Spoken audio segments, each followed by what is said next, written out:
Roma Wines present Suspense.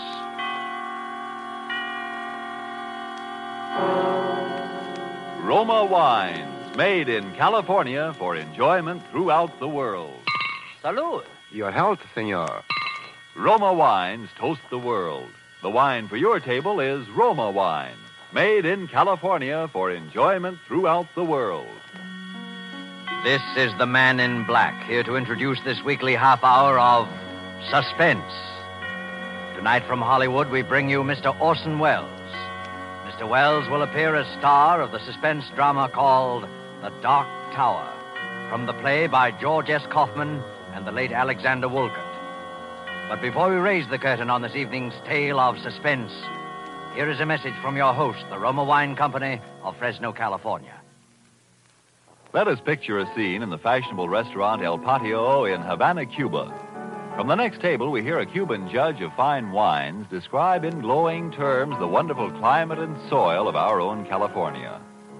When his American guest points out that his Cuban host has never been to the United States, the Cuban answers, "Well, it's true I've never visited your California, but from only such perfect wine country could come sherry of such superb quality as that we have enjoyed, Roma California sherry." Yes, by their example, wine connoisseurs of many other lands tell you that in Roma wines are all the great qualities that must be present in a wine for great enjoyment. It's for this reason these wine experts of other lands import Roma wines from great distances to be enjoyed as a rare luxury. But for you, this luxury of other lands becomes a daily pleasure, because you can enjoy any of Roma wine's many different taste-appealing wine types without additional charge for import duties and expensive shipment from great distance. These two great Roma wine features, superb quality and small cost, have made Roma wines America's largest selling wines. I'll spell out the name for you. R-O-M-A, Roma Wines, made in California for enjoyment throughout the world. And now with The Dark Tower, and with the performance of our star, Orson Welles, as that noted actor, Damon Wellington, scion of the celebrated royal family of stage and screen, we again hope to keep you in suspense.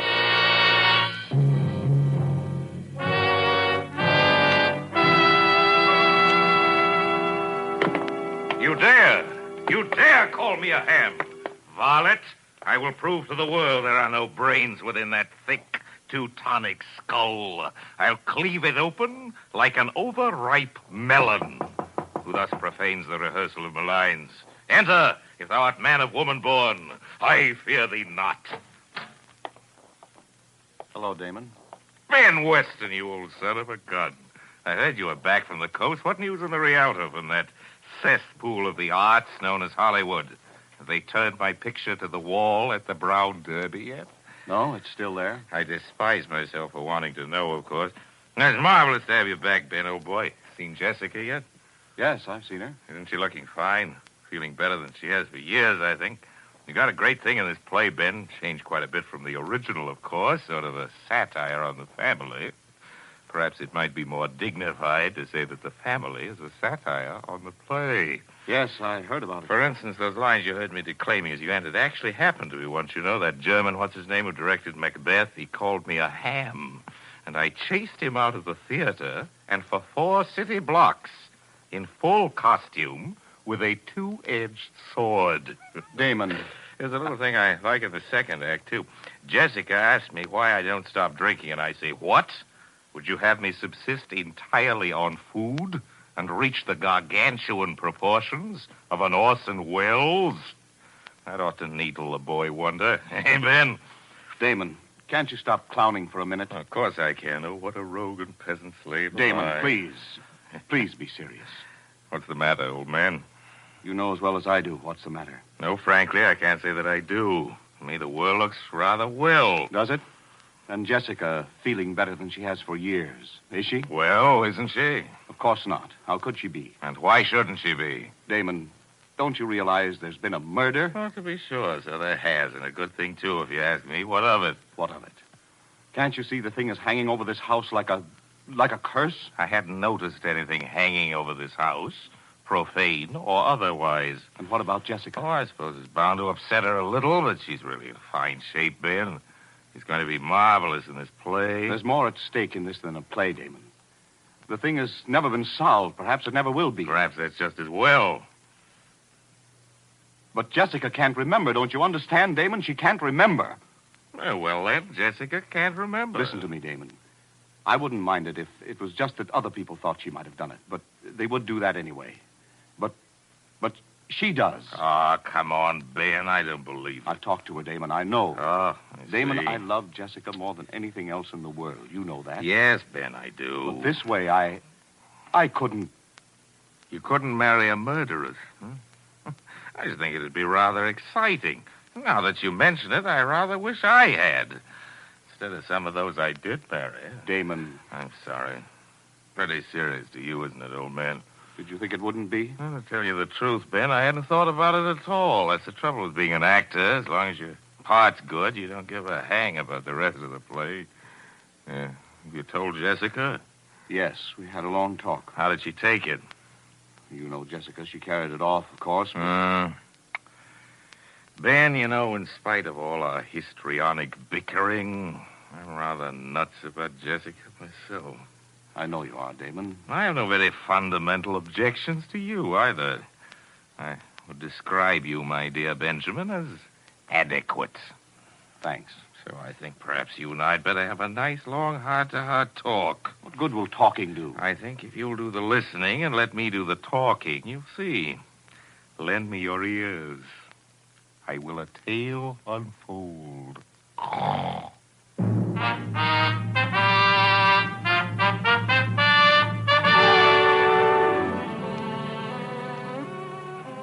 Well, Jessica, as you know, had been in a sanitarium for nearly a year. She hadn't been on the stage in more than 2 years. The Dark Tower was to be her first attempt to work again. All that time. I know it isn't the greatest play in the world, but it has a surefire box office appeal. Jessica needed that to get her confidence back. Well, we were just polishing up a few last-minute changes here at the house. David Torrance, the producer, you know, he was there with us. And, of course, there are the usual little differences. And another thing, Damon. When you kick me in the middle of the second act... Where? You know perfectly well where. Is it absolutely essential that you boot me halfway across the stage? What do you want me to do, pull my punches? That's one of the high spots in the show. It may be a high spot to you, darling, but it's just a black and blue spot to me. Very well. Henceforth, I shall appear for the second act on crutches.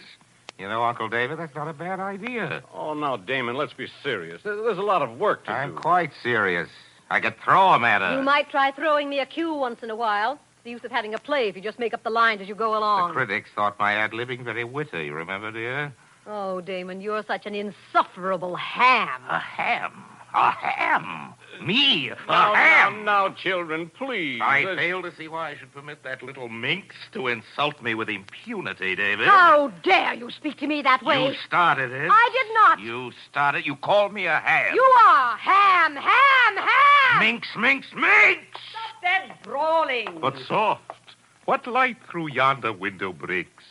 It is the east, and Martha is the sun. I quite agree What? that you're a ham. Gad, I am beset by harpies. David, haven't you any control over these hirelings of yours? Oh, I'm only the producer, my dear Martha. You at least are a member of the family. And you at least can quit? We're terribly sorry, Aunt Martha. We've been a nuisance, I know, and I apologize. Damon, I even apologize to you. Don't be silly, Jim. I've been much the worst, I know, but I've really been terribly keyed up working again, and you know, Ben is coming east for the opening. Love rears its ugly head. Don't be horrid, Damon.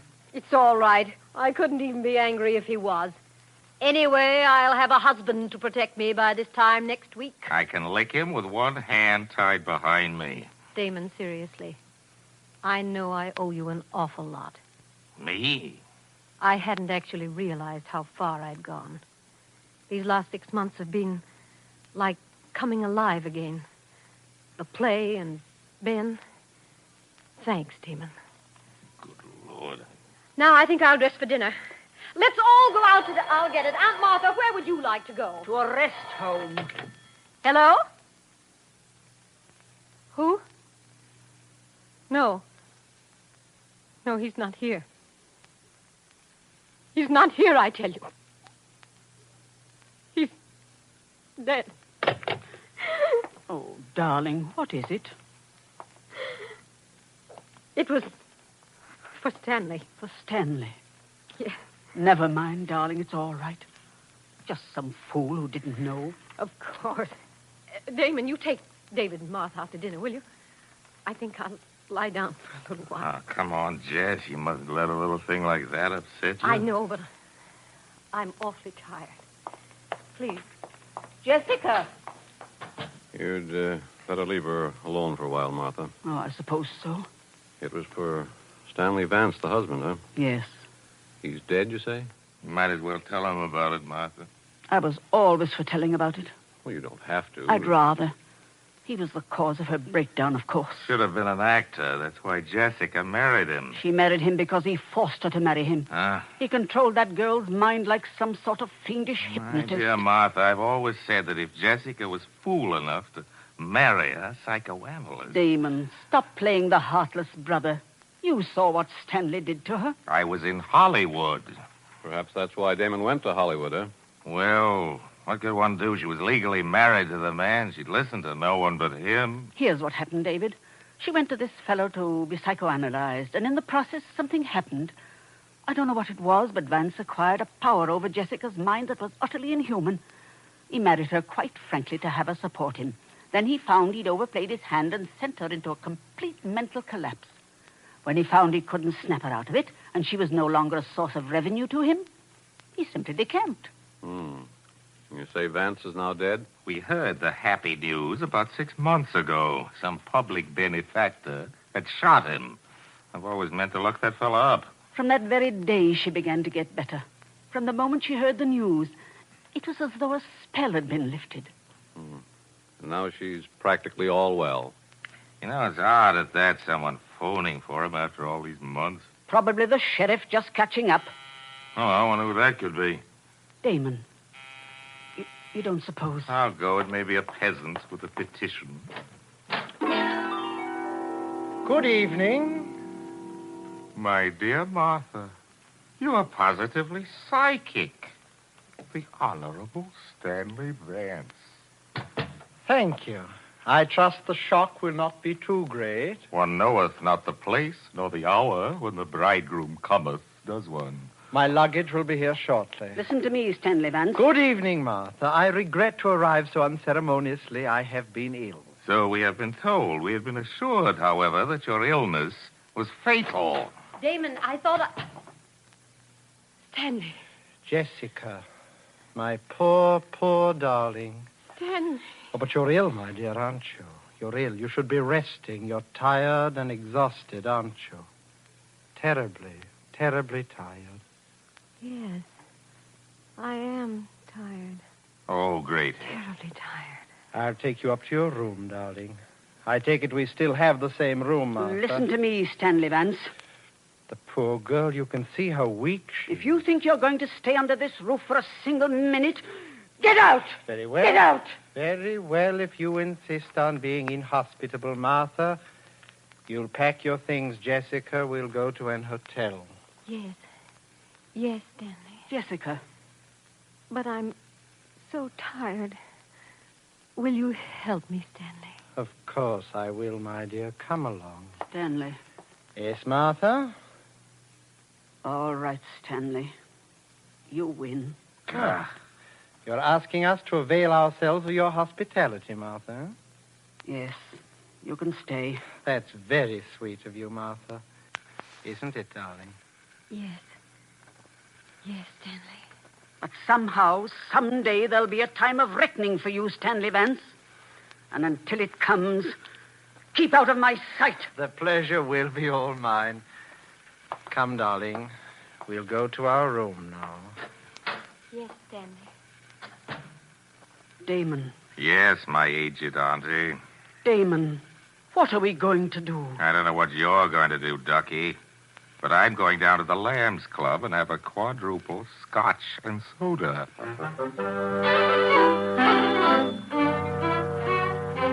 You may think it heartless of me, but during the next few days I simply stayed away.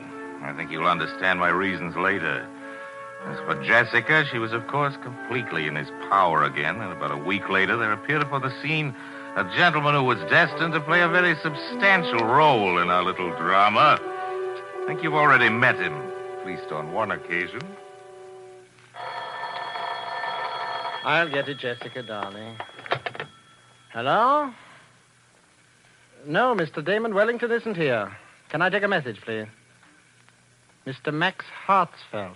Hartsfeld. I'll tell him you called, Mr. Hartsfeld. I really couldn't say. Well, you can come up and wait if you like, of course, but I can't promise he'll see you. Very well, goodbye. Jessica, Yes, Stanley. do you know any friend of Damon's named Max Hartsfeld? No, Stanley. He seemed extremely eager to see him. He said he'd come up here and wait. Oh, I see. It's no matter. Tell me, darling, have you been feeling a little stronger these last few days? Yes. I think perhaps I am, Stanley. But of course you're not ready to go back on the stage again, are you, darling? No. Of course not, Stanley. Poor darling. No more love, no more. Well, my little lovebirds, how are you two? How are you, Jessica? A little stronger, I think. Am I a little stronger, Stanley? Of course you are, my dear. Jessica, I think you'd better leave us now. There's something I want to talk over with Damon. Yes, Stanley. I'll see you again very shortly, darling. Yes, Stanley. Well, Damon, I've been wanting to talk to you for some time. Really, I wish I could say the same. I suppose you realize, Damon, that it's out of the question for Jessica to go on in the play in her present condition. Account of the point, will you, Vance? I have a pressing engagement with a pin-up girl, and I have got to change into my zoot suit. No, seriously, Damon, I know that you somehow connect me with Jessica's condition. By an odd coincidence, I do. What of it? I know it would make you and everyone very happy if Jessica could go on in the play. Aha, the light at last illuminates my addled wits, so it's a shakedown. A shakedown, is it, Stanley? My dear Damon, I really don't know what you're talking about. Look here, my larcenous in-law. I've been shaken down by experts on every conceivable count, including the man act in my time, and I can smell 'em a mile away. What you propose is that for certain financial considerations, you will leave this happy home, Jessica will recover, and she can go on in the play. The answer is no. There won't be any play without her, Damon. Are you suggesting that my name is not sufficient to draw the suckers? I can get a dozen people to play Jessica's part. Margaret O'Brien, Marjorie Main, Daisy, Agnes Moorehead. Makes no difference to me. Anybody at all. Don't try to bluff me, Damon. After all this build-up, you won't dare go on without Jessica. You little know me, Stinky. You may consider your little farce as having closed on opening night. As for Jessica, I'm very much afraid that she's made her bed, and now she'll have to lie in it. There's no cure for her short of murder with yourself as a victim, and I do not propose to put my neck in the hangman's noose. Good night. I think you'll see things my way a little later, Damon. Forbid. By the way, did I have any calls? Oh, yes. Max Hartsfeld called. Max Said he was coming up here to Hartsfeld. wait for you. Good heavens, when? He's on his way now, I imagine. Look, tell him I'm out. Will you go on to Hollywood or something? Fellow's been pestering me all week, wants to buy into the show, and I simply don't want to see him. Oh, he wants to buy into the show. Yes, he does not share your lamentable lack of faith in my talent, Stanley, and he's dying to buy into the show. Does he know Jessica won't be able to appear? Of course he does, you idiot. Everybody does. Don't you read the trade papers? And now, good night, repulsive. I have other fish to fry. Toodaloo, flat top. Jessica. Oh, Jessica, my dear. I'm coming, Stanley. Tell me, Jessica, The Dark Tower, the play you were going to appear in with Damon, you have an interest in it, don't you? Yes. Yes, I think I do. An equal interest with Damon? With Damon, yes. How much do you suppose that interest is worth, Jessica? $100,000, I think. $100,000, huh? Yes, that was it. Have you thought about what you're going to do with it now that you can't appear in the play yourself? No, Stanley, I haven't. You see, I'm not at all sure the play will be a success without you, Jessica. I don't know, Stanley. And so it might be wise to sell your share of it before it opens. Don't you agree, Jessica? Yes. Yes, I do agree. And, Jessica, if I could find a buyer, and I think perhaps I can, it might be best if I were to handle the details for you. Don't you think? Yes, Stanley. You handle it. The fact of the matter is, there's a man coming up here this evening, a friend of Damon's, Max Hartsfeld. Do you remember I asked you about him? Yes. It won't be any trouble to you, darling. All you'll have to do is sign the necessary papers. Excuse me. Is this the residence of Mr. Damon Wellington? Mr. Hartsfeld. Yes. Oh, come in, please. Thank you. Mr. Wellington is at home? No, and we don't expect him, but he's discussed with me the reason for your visit, and I think perhaps you and I can reach a satisfactory agreement. And you are... Stanley Vance. I'm Miss Wellington's husband. This is my wife. How do you do? How do you do? I'm very glad. Sit down, please, Mr. Hartsfeld. May I have your hat and coat? Thank you. And your gloves, please. I'm sorry. It's eccentricity. Perhaps I always keep them on. Oh. Now, Mr. Hartsfeld, Damon tells me that you wish to buy an interest in the new Wellington play, The Dark Tower. Yes, I've been seeking an interview with Mr. Wellington. Yes, so he's told me. However, Damon has very definitely made up his mind not to sell any part of his interest in the play. You are sure of this, Mr. Vance? Oh, yes, quite sure. I had a long talk with him about it only this evening. See, I will not conceal from you that this is a source of great disappointment to me, Mr. Vance. I have such a deep admiration for the talents of Mr. Wellington. I'd ventured in a few previous theatrical enterprises. Now, at last, I hope... I quite understand your feelings, Mr. Hartsfeld, and I think that I may be able to help you. Yes? Yes. You see, Damon owns only half of the Wellington interest in the play. My wife, Miss Jessica Wellington, owns the other half. And we, if the offer were sufficiently attractive... Indeed. You are willing to sell, then, Miss Wellington? Yes, whatever Stanley says. Good. Then perhaps we should get down to details, huh? Yes, Mr. Vance. And Miss Wellington, I'm afraid you will think me very rude. Not at all. What is it? Since the talents of Miss Wellington's brother must be considered the very essence of our bargaining, and since you are acting as her agent in any event, I wonder if she would forgive me if I ask that you and I conclude this part of our business alone, Mr. Vance. Oh, of course. Jessica will understand perfectly. Won't you, my dear? Yes, Stanley. Run along then, darling. I'll call you when we need you. Yes, Stanley. Now, Mr. Vance, I imagine you will wish to know a little more about the man with whom you are dealing. Here's my card. I'm staying at the Waldorf. I've written the room number on the card for you. Oh, there's no need, really. Yes. But before we discuss terms, there is one other thing. Yeah? I wonder... You do not know me, do you, Mr. Vance? Know you? You do not know why I've been looking forward with such pleasure to an interview with you? Alone. I know. It's very simple. It's very simple, really, Mr. Vance. It's just that I'm going to kill you. To kill me? Really, Mr. Hartsfeld? With these two hands.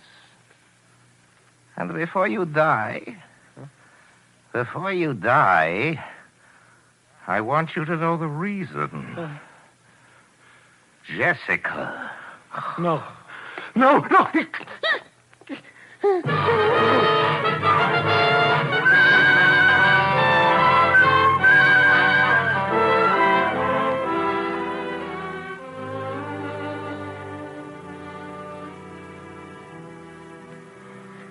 So you see, Ben, there is your murderer, Mr. Max Hartsfeld. And I hope you're duly grateful to him. An elusive fellow, Hartsfeld. The police have been trying to find him for 2 weeks. They never will. Left no fingerprints, you see. He always kept his gloves on. It's an eccentricity. Damon. Like so. Wait a minute. Do you mean you? My dear Muttonhead. Listen, darling, the whole thing's perfectly clear. It's as plain as the putty nose on Max Hartsfield's face. I still can't get it into my head. Benjamin, if you don't know who Max Hartsfield is by now, you are the only person within the sound of my voice who does not. You mean you impersonated... Then it wasn't Jessica. Jessica? She never could have done it. The girl has talent, but no genius. But Damon, murder. Murder, he says. Dear friend, you share with me a guilty secret. Your lips are sealed. Come, in the words of Hamlet, never, so help you mercy. Note that you know aught of me. Swear by my sword. What? Swear! I swear. Well said, old mole. Well, I think that winds up the case, Watson. Jessica will receive by registered post a signed confession by Max Hartsfield, bound in vellum. That should end her worries. You may consider it as my wedding present. It will be a work not without literary merit, although written lefty. I should prefer it to be published posthumously. I look forward to a long and brilliant career in the theater. I should not care to terminate it abruptly upon so paltry a characterization as the late Max Hartsfield. Music. Curtain.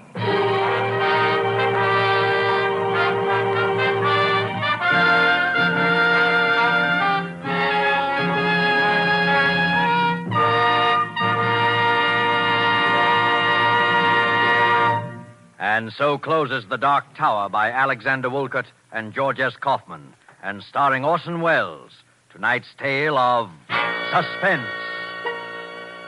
Suspense is produced and directed by William Spear. If we could bring to this microphone a man typical of all Roma wine dealers, this is what he might tell you. I sell a lot of the good Roma wines. They are, you know, America's largest selling wines. My Roma wine customers, I've noticed, are sociable people who enjoy entertaining friends.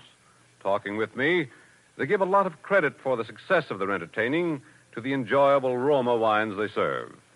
They're thrifty people, too, these buyers of Roma wines. What else could offer so much enjoyment for so little cost? Only pennies a glass by actual check. Now, that doesn't leave much for me to add, except this, perhaps.